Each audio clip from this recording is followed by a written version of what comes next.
के लिए आपका नाम? नमस्कार जी, मैं Ashwini Bamba, president hotel and restaurant association Dharamshala. Sir, इस बार भारी बरसात से होटल एसोसिएशन को क्या? देखिए, आप जानते हैं कि पर हिमाचल में बारिश हुई है वो सामान्य से ज्यादा हुई है और खासकर कुछ एरिया पे मंडी है और कुछ एरिया धर्मशाला के आसपास के एरिया भी, वहां भी रोड ब्लॉक हुए। इससे काफी नुकसान हुआ है। सड़कें बंद हुई, अवरुद्ध हुई, लोगों को कठिनाइयां हुई। तो नतीजन जो टूरिस्ट है वो हिमाचल की तरफ रुख नहीं कर रहा है। जो ऑक्यूपेंसी है वो 3 से 5% तक सिमट के रह गई है। काफी नुकसान है होटल इंडस्ट्री को। आप जानते हैं कि होटल इंडस्ट्री ही ऐसी है जो एक एम्प्लॉयमेंट प्रोवाइड करती है, रेवेन्यू प्रोवाइड करती है और प्रेशर है दोनों तरफा, एम्प्लॉयमेंट पे भी है। हम कोशिश कर रहे हैं कि अपने साधनों से यहाँ तक हो सके हम एम्प्लॉयज की जो नौकरी है उसको बेकरार रखें, लेकिन कब तक हम कह नहीं पाएंगे। सरकारों की तरफ से आप पहले भी कभी हमें खास हेल्प सहूलियत नहीं मिल पाई और इस बार भी जो एक टूरिज्म फैक्टर है वो तो हमेशा सरकारों की प्रायोरिटी में नहीं रही है। इसके साथ में कहना चाहूंगा कि देखिए, जो एक हिमाचल है वैसे भी पिछड़ रहा है टूरिज्म के मैक के अंदर।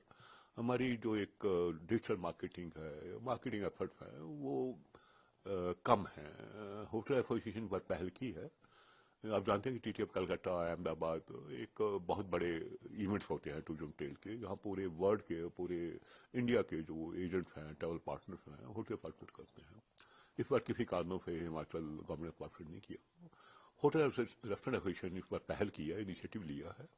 हमने ऑर्गेनाइजर से एक स्पेशल रेट लेकर पूरे हिमाचल के होटल को इन्वाइट किया, you come and let's together stand and secure our place in the tourism. तो बहुत अच्छा हमारा एफर्ट रहा, लोगों ने बहुत सराहा है। हम आगे भी कोशिश करेंगे ऐसे हम करते रहें। लेकिन साथ साथ मैं लास्ट में हिमाचल गवर्नमेंट के आपके थ्रू रिक्वेस्ट करना चाहूंगा कि आप हमारे साथ खड़े रहिए। आपका साथ तभी हम आगे बढ़ पाएंगे। लगता है कि कई होटल बिकने की कगार में आ चुके हैं एनएपीए के। बिल्कुल ठीक कह रहे हैं। देखिए, ये जो सिलसिला शुरू हुआ था कोरोना का टाइम हुआ था। कोरोना के टाइम भी हमें सरकार से खाली एक एक्स्ट्रा लोनिंग की फैसिलिटी मिली थी 20% बढ़ के। उसका बदल हम बोले कि हमें कोई सब्सिडी मिली हो, यहाँ कोई ग्रांट मिली हो, तो ऐसा कुछ नहीं हो पाया था। अब भी हिमाचल आप देख रहे हो कि हर साल ही ये जो टाइम होते हैं, फ्लड्स आ जाते हैं, होटल बंद हो जाते हैं, सड़कें बंद हो जाती हैं। तो नतीजन जो छोटे होटल्स हैं वो उस रेवेन्यू लॉस को कोप नहीं कर पाते हैं। अभी भी काफी होटल्स इंक्लूडिंग धर्मशाला के वो एनपी हो चुके हैं और हालात बहुत खराब है और कह नहीं सकते कि आगे उनका क्या होगा।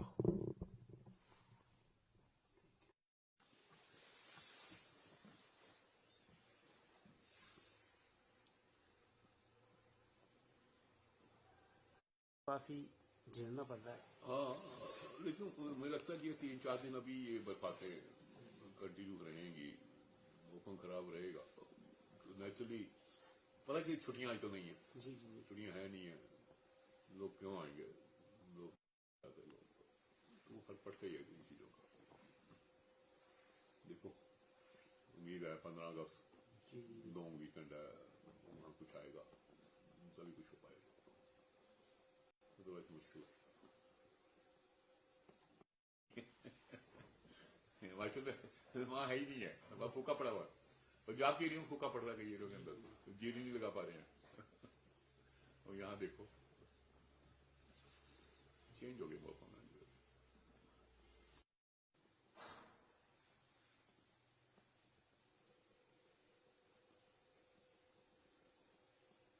अभी तो रोडों का ही बुरा हाल है, ऊपर भी स्लाइडिंग हुआ है। हाँ, ये काला पुल पे ऊपर खड़ा डंडा रोड, खड़ा डंडे के ऊपर वो जो जोगीरा रोड पर कटपुर मोड़ के बाद, वो तो हर साल होता है, हर साल होता है। पिछले साल भी बिल्डिंग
आपका नाम और क्या करते हैं आप? जी, मेरा नाम नवीन पठानिया है। हम एडवेंचर स्पोर्ट्स में हैं, पालमपुर और बीड़ बिलिंग में।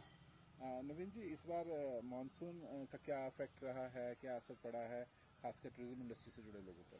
बहुत ही बड़ा असर पड़ा है इंडस्ट्री पे। देखिए, नए साल में बर्फबारी के बाद ही मई जून का इंतजार होता है कि टूरिज्म आएगा, टूरिस्ट आएगा। मई में जो पहलगाम अटैक हुआ उस कारण टूरिस्ट रुक गया, और जून में उम्मीद थी, लेकिन जून में जो बरसात जो अर्ली आ गई, जून के अर्ली आ गई, और उसने काफी नुकसान किया और खबरें बाहर गई, तो टूरिस्ट यहाँ आना बिल्कुल बंद ही हो गया। तो टूरिस्ट नहीं आएगा तो फिर यहाँ पे तो जितनी एडवेंचर एक्टिविटीज थी बहुत बड़ा इफेक्ट पड़ा उस पर। होटल हो चाहे तो टैक्सी टूरिज्म कुछ भी है, सब में इम्पैक्ट पड़ा है बहुत ज्यादा। इवन कि जो हमारे यहाँ के लघु उद्योग होते हैं, जो यहाँ से लोग आर्ट एंड क्राफ्ट खरीदते हैं, कुछ भी नहीं बिका लोगों का, हर किसी का नुकसान हुआ है। इवन कि दुकानदारों का भी, क्योंकि टूरिस्ट आता है तो सामान खरीदता है, परचेजिंग पावर बढ़ती है यहाँ पे, लेकिन इस बार बिल्कुल नील रहा, नील। तो आपके बिजनेस के क्या हालात हैं इस वक्त? जो एम्प्लॉइज हैं, काम कर रहे हैं, उनके क्या हाल है? सारे बंद है जी। तो पैराग्लाइडिंग बंद है, एडवेंचर एक्टिविटीज बंद है, क्योंकि यहाँ पे टूरिस्ट ही नहीं है, काम ही नहीं है, और मानसून इतना है, बरसात इतनी है, और बहुत ही बड़ा इफेक्ट पड़ा हुआ है। किसी तरह का काम नहीं है, सारे बेले हैं, बेरोजगार हो चुके हैं। तो कोई नए काम की तलाश भी हो रही है? बिल्कुल नए काम की तलाश कर रहे हैं, कुछ ना कुछ कर रहे हैं, यहाँ का वहाँ करने की कोशिश करें, ताकि घर की दाल रोटी चलती रहे। अगर ऐसी नौबत आ गई है तो क्या आप सरकारों से भी कुछ मांग करते हैं कि हेल्प होनी चाहिए? खासकर बहुत से लोग हैं जिन्होंने लोन ले रखे हैं, चाहे गाड़ियां लोन पे ली हैं, चाहे होटल्स की EMI हैं, तो किस तरह की मदद आप चाहें? नहीं, बिल्कुल सही बोल रहे हैं। हमारे पैराग्लाइडर्स ने भी लोन लेके अपने पैराग्लाइडर्स लिए हुए हैं, जो 4-4, 5-5, 6 लाख के हैं। नहीं वो भरपाई हो पाई इस बार। सरकार को ये चाहिए कि मानसून खत्म होते ही हिमाचल का प्रसार जो है अच्छी तरह एडवर्टीजमेंट करे अपने बाकी चैनल्स में, सब में, ताकि लोगों को पता लगे कि यहाँ पे जो हालात सुधर गए हैं और लोग वापस आए, और टूरिज्म को फिर थोड़ा हो सकता है सितंबर, अक्टूबर, नवंबर में ही अच्छा काम मिल जाए।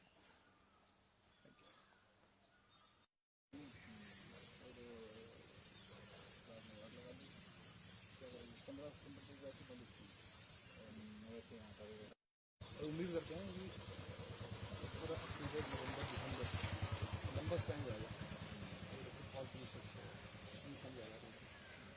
डर तो बैठा ही है, 90% लोगों को डर है, 10% होता है कि यार मान कुछ नहीं होगा, जाएंगे। हाँ, ठीक है, गवर्नमेंट को थोड़ा हेल्प तो करना चाहिए। दोनों सरकार तो करती थी। अतुल्य भारत, अतुल्य हिमाचल, लोग तो कुछ नहीं है, सरकार चला नहीं रही है।